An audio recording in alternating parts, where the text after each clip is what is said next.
Here in St. George, a lot of the people, when they announced a test, they would, if it was an early morning test or an evening test, they would go up to the highest bluffs with a picnic with their families, and they would all sit out there. It was an event that it was like going to the fireworks on the 4th of July.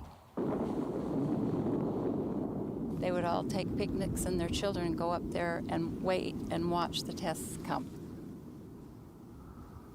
And they let them do that. They knew they were doing that. The part that was so hard about it was that our own government, considered us a low-use segment of the population. We were expendable. We didn't matter. That's the hardest part for me to swallow.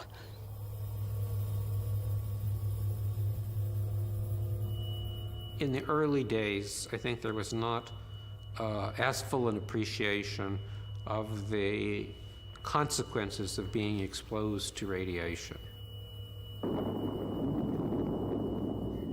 And there was a view that these nuclear tests were critical to ensuring the security of one's populace. And so I think in combination, these factors led to foolhardy behavior.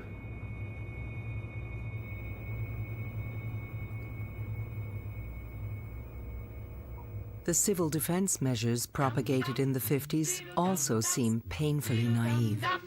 There was a turtle by the name of Bert, and Bert the turtle was very alert. When danger threatened him, he never got hurt. He knew just what to do. He'd duck and cover, duck and cover. Now, you and I don't have shells to crawl into like Bert the Turtle, so we have to cover up in our own way. First, you duck, and then you cover. And very tightly, you cover the back of your neck and your face. In Betty's school, they're talking about the atomic bomb, too. Betty is asking her teacher, how can we tell when the atomic bomb may explode? And her teacher is explaining that there are two kinds of attack, with warning and without any warning. Here's Tony going to his Cub Scout meeting. Tony knows the bomb can explode any time of the year, day or night. He is ready for it. Duck and cover. He ducked and cover, duck and cover, he ducked and cover. He did what we all must learn to do. You and you and you and you. Duck and cover. It's hard to believe. I mean, what school children practiced these drills. Duck and hide under your desk. But if you went to schools, every civic building had a fallout shelter with the yellow and black signs directing you to the fallout shelter. And this was taken even more seriously in many respects in the Soviet Union, because there was a greater emphasis in Soviet military thinking about defense. In the Soviet Union, heroic preparations were underway in expectation of an act of nuclear aggression. 5, 4, 3, 2, 1, 0.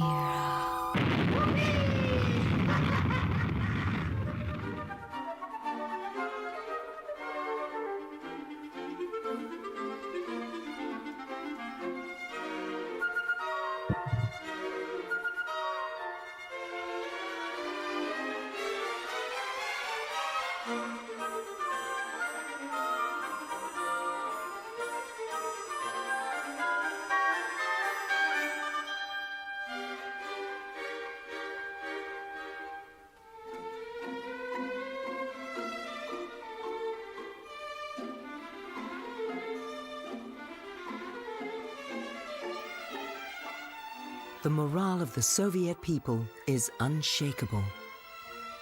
And to the outside world, the Soviets claim to be acting defensively, says one of the former decision-makers.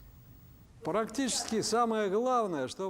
most important message underlying all our doctrines was that we would, under no circumstances, be the first ones to use atomic weapons. That was the core idea. The Americans are more on the offensive as the U.S. administration considers nuclear weapons to be an affordable alternative to conventional warfare.